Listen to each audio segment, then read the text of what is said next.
విజయకిరణ్ గారు,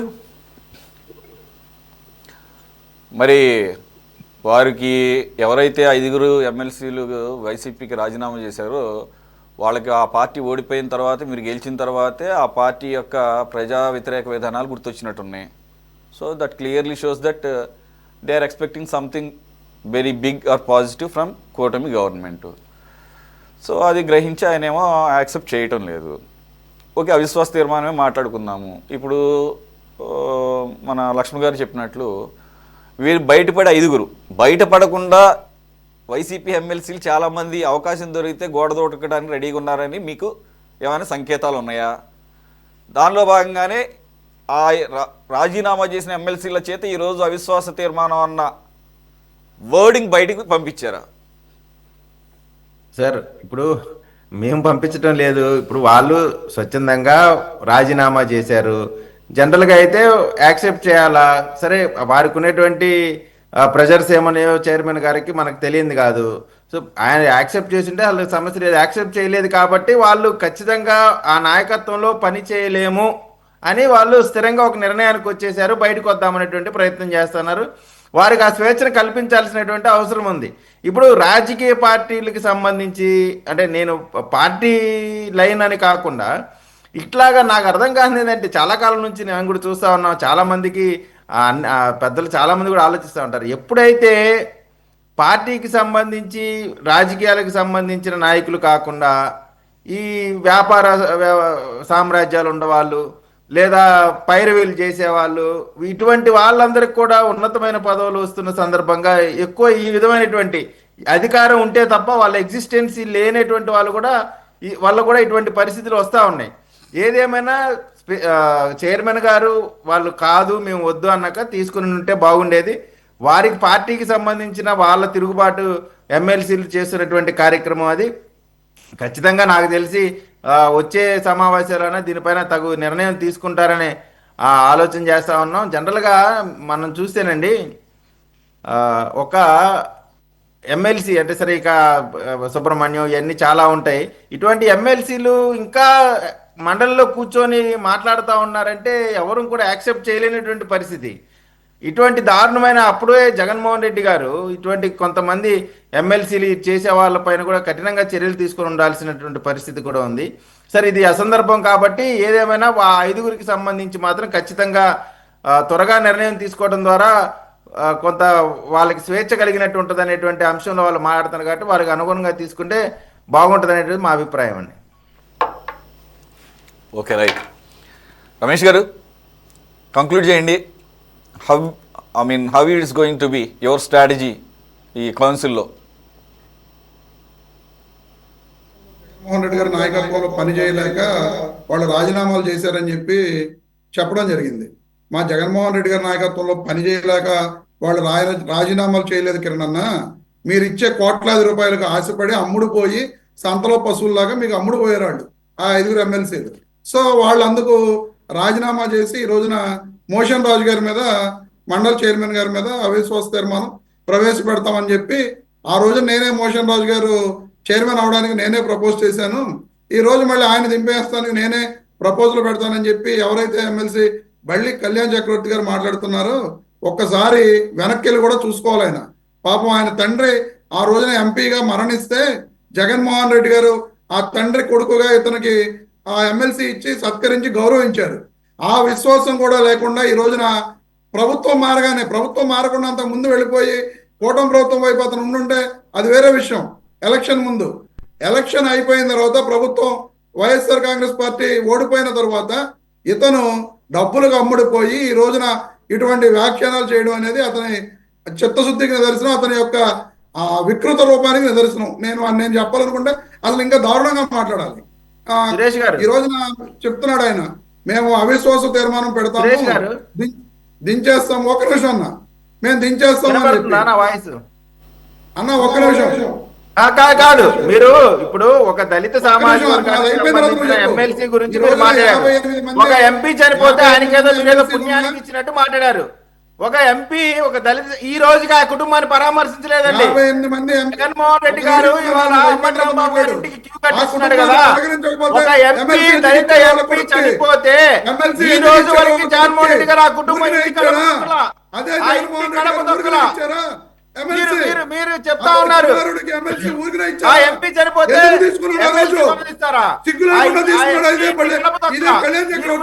కథలు చెప్తా ఉంటారు. మీ దగ్గర ఉన్న ఎమ్మెల్సీలు అందరూ పశువులేనా? మీ దగ్గర ఎమ్మెల్సీలు అందరూ పశువులేనా? ఎమ్మెల్సీలు కదా, మీ దగ్గర పశువులు ఉంటాయా?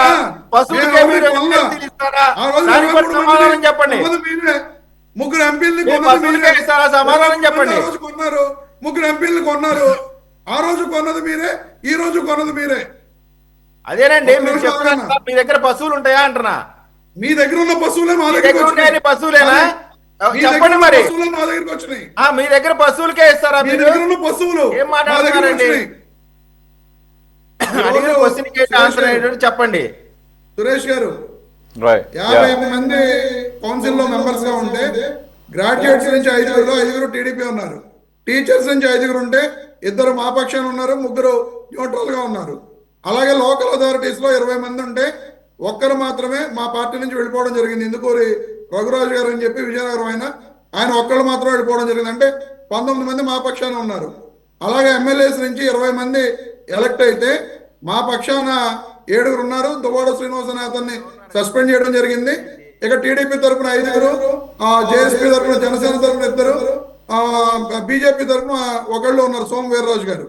ఈ లెక్క చూసుకుంటే టోటల్ గా నామినేటెడ్ మెంబర్స్ ఒక 8 మంది. లెక్క చూసుకుంటే 58 మందిలో మాకు వీళ్ళందరూ 5 తోటి సహా తీసేస్తే 34 మంది అతి నిక్కచ్చిగా మా వైఎస్ఆర్ కాంగ్రెస్ పార్టీ తరఫున వాళ్ళు మండలిలో సభ్యులుగా కొనసాగే అర్హత అన్ని కూడా వాళ్ళకు ఉన్నాయి. వాళ్ళందరూ కూడా అలాగే కొనసాగుతూ ఉంటారు. ఈ రోజున ఏదో ఇలాంటి పిచ్చి బెదిరింపులు, మేము అవిశ్వాస తీర్మానం పెడతాం, మిమ్మల్ని దించేస్తాం అని చెప్పి మండలి చైర్మన్ గా చెప్పినా సరే ఏం అవదు. ఆయన ఈ 5 ఏళ్ళు కూడా ఖచ్చితంగా ఆయన టర్మ్ అయిపోయే వరకు ఆయనే మండలి చైర్మన్ గా కొనసాగుతారు. బల్లి కళ్యాణ్ చక్రవర్తి గారు ఇలాంటి వ్యాఖ్యల్ని మానుకోవాలి. ఖచ్చితంగా ఆయనకి ఏదన్నా మా ఎమ్మెల్సీల మీద, అదే చైర్మన్ గారి మీద కేవలం ఒక దళిత అవిశ్వాస తీర్మానం వీగిపోతే నిలబడితే వాళ్ళకి తెలుస్తుంది కదా. మేము తీవ్రంగా ఖండిస్తున్నాం. భావాన్ని తీవ్రంగా ఖండిస్తున్నాం. ఆ కుటుంబం తండ్రిని కోల్పోతే సార్, ఆ కుటుంబ పెద్ద పోతే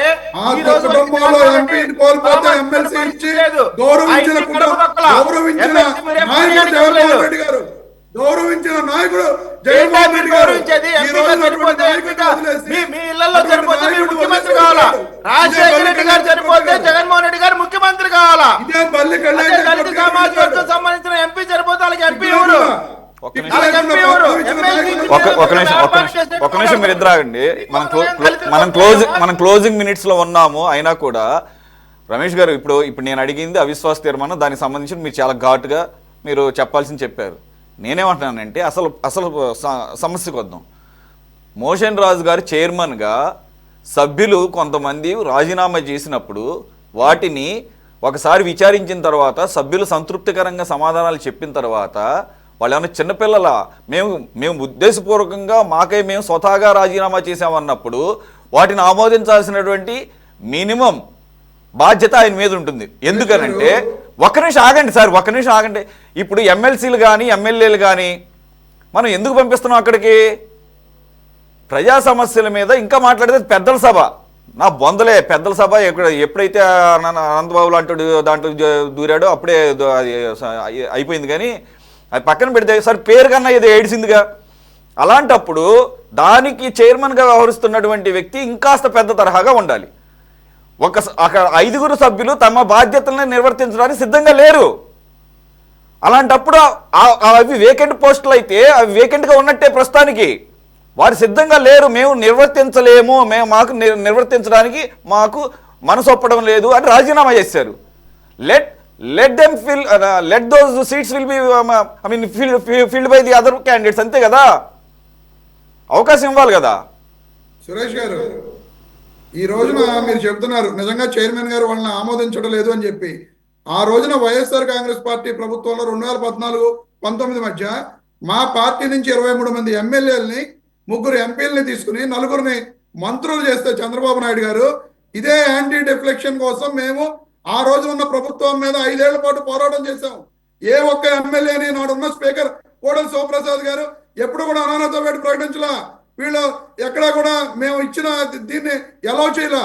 ఈ రోజున మీరు చెప్పొచ్చు వీళ్ళు రాజీనామా చేశారు కదా, వీళ్ళు రాజీనామా చేశారు. స్పీకర్ గారికి తెలుగుదేశం పార్టీ తరఫున ఇప్పుడున్న కూటమి ప్రభుత్వం తరఫున వీళ్ళ మీద ప్రెషర్ ఉంది. ఆ ప్రెషర్ తోటే వీళ్ళు రకరకాలుగా ఒత్తిళ్లకు గురయ్యో లేకపోతే రకరకాల అవినీతి చెప్పారుగా మాకు ఒత్తిడి లేదని కూడా వీళ్ళు రాజీనామాలు చేశారు అనేది స్పీకర్ గారికి ఇన్ఫర్మేషన్ ఉంది కాబట్టి ఆయన ఎంక్వైరీ చేసుకుంటున్నారు. ఆ ఎంక్వైరీ అయిన తర్వాత ఆయనకున్న విచక్షణాధికారాలతో ఆ రాజీనామాలు ఆమోదించాలనుకుంటే ఆమోదిస్తారు, ఆమోదించకూడదు అనుకుంటే మానేస్తారు. అది మండలి చైర్మన్ యొక్క విచక్షణాధికారం. దాన్ని ప్రశ్నించాకు ఏ కోర్టుకి లేదు కూడా చెప్పడం జరిగింది. తెలంగాణ ఇష్యూస్ కానీ నేను కూడా చెప్పడం జరిగింది. ఇప్పుడు కరెక్టే, ఇవన్నీ కరెక్టే.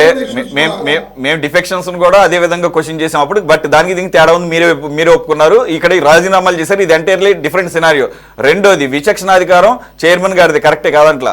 కానీ ఇప్పుడు ఆ విచక్షణాధికారం బయట నుంచి జగన్మోహన్ రెడ్డి గారిది పనిచేస్తుందా అనేది ఇక్కడ ఇది రైట్. ఇక్కడ పాయింట్ ఏంటంటే ఎవరైనా కానీ చైర్కి, వ్యక్తులుగా కాదు చైర్కి మచ్చ తీసుకురాకుండా వాటిని నివర్తించాల్సినటువంటి బాధ్యత అయితే ఆ చైర్కి ఇవ్వాల్సినటువంటి ఆ గౌరవాన్ని అయితే మాత్రం నిలపాల్సిన అవసరం కనపడుతుంది. దాన్ని దృష్టిలో పెట్టుకోవాల్సిన అవసరం ఉంది.